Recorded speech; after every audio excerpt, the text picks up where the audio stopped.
Mark Harvey has taken aim at the AFL fixturing as Freo prepare for 3 gruelling weeks, the coach labelling the draw uneven and calling for a mandatory 7-day break for travelling teams. Lockie Reid has the latest from the Dockers camp.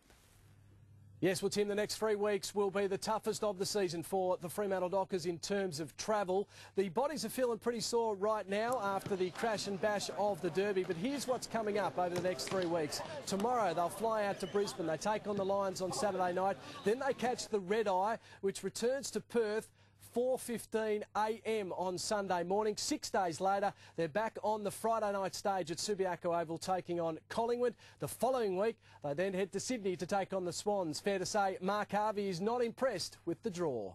I think it should be mandatory in the draw that if you're the travelling team that you get at least a 7-day break going into that game.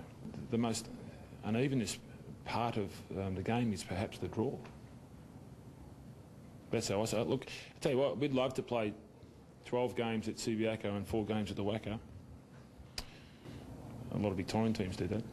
Yeah, I think that comment was directed at the Collingwood Footy Club, who seem to play all their games in Melbourne, in particular at the MCG and Etihad Stadium. Mark Harvey is, however, impressed with the performance of Matthew Pavlich in 2010. He has been a dominant player, and this weekend against the Lions, he could come up against an old foe in Brent Staker. I would say he's playing the best football I've seen him play in my time, yeah. He's moving and kicking, and his contested marking is, and the way he's applying himself as a leader. Yeah, we played on each other a few times over there, mainly as we're both midfielders, so it hasn't been an exact match-up of me at centre-half back and on him at centre-half forward. So if that happens, that's a new territory, but you just got to attack it and play well.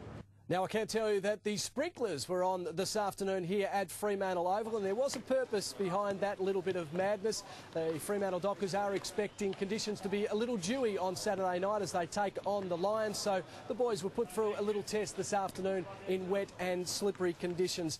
Talking about the players that may come in, may come out of the team from last weekend's Derby, well, we'll start, of course, with Alex Silvagni. He was on crutches earlier in the week. I don't expect him to play. He didn't do much this afternoon. In fact, he struggled to even run around this afternoon at training. Nick Subin also set to probably miss another week. Chris Mayne will need an injection. He is limping like nothing else, but may be able to play. So too Luke McFarlane. Hayden Ballantyne was in the rehab group, but I expect him to play. The big news is that maybe, just maybe, Byron Shammer may return to the team this week. Tim, from Fremantle, it's back to you.